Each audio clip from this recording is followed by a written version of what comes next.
ঈদে কি বাড়ি আসবি না? ঈদে বাড়ি আসবো কিনা বলতে পারছি না বাবা। তোমার অ্যাকাউন্টে টাকা পাঠিয়ে দিয়েছি।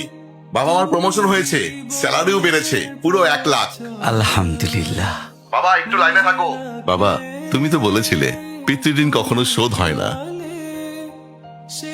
তুমি 26 বছরে আমার পিছনে যত টাকা খরচ করেছো, তুমি কি জানো আগামী 5 বছরে সেই টাকা তোমায় ফিরিয়ে দিতে পারবো?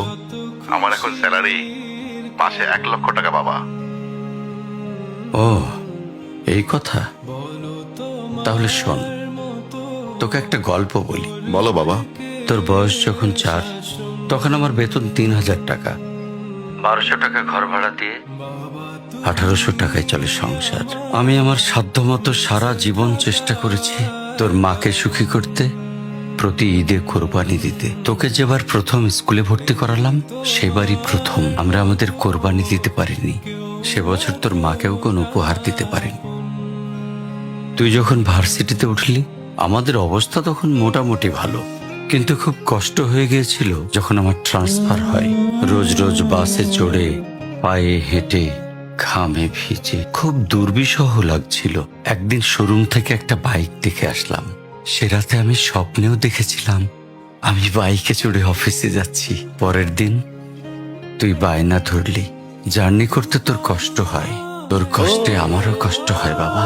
আমি বাইকটা তোকে কিনে দিয়েছিলাম। তুই এখন লাখ টাকা বেতন পাচ্ছিস, কিন্তু মনে করে দেখ, অন্য মাইনে দিয়ে ব্র্যান্ড নিউ মোবাইলে হেডফোন কানে লাগিয়ে সারা রাত গান শুনেছিস, পিকনিক করেছিস, ট্যুর করেছিস। তোর প্রতিটা দিন ছিল স্বপ্নের মতন। আর তোর টাকা নিয়ে আমি এখন হার্টের বাইপাস করাই, ডায়াবেটিক মাপাই।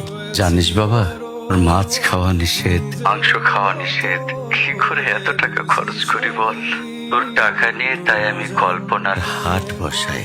আমি বাইক চালিয়ে সারা শহর ঘুরে বেড়াই, বন্ধুদের নিয়ে সিনেমা দেখতে যাই। তোর মার হাত ধরে চাঁদনি পশরে সেন্ট মার্টিনের বালুচরে হেঁটে বেড়াই।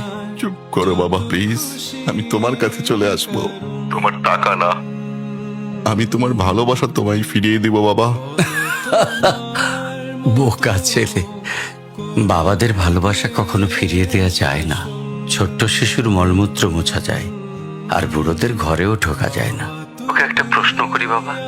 ধর তুই, আমি আর তোর খোকা তিনজন এক নৌকায় বসে আছি। হঠাৎ নৌকাটা ডুবতে শুরু করলো। যে কোনো একজনকে তুই বাঁচাতে পারবি, কাকে বাঁচাবি? থাক, উত্তর দিতে হবে না। ছেলেরা বাবা হয়, বাবারা কখনো ছেলে হতে পারে না। পৃথিবীতে সবচেয়ে ভারী জিনিস কি জানিস? পিতার কাঁধে পুত্রের লাশ। আমি শুধু জায়নামাজে বসে একটা জিনিস চাই, আমার কবরের ঘরটায় যেন আমি আমার ছেলের কাঁধে চড়ে যাই। তাহলেই তুই একটা ঋণ শোধ করতে পারবি, তোকে কোলে নেয়ার ঋণ। বাবাদের ঋণ কোনোদিন শোধ করা যায় না।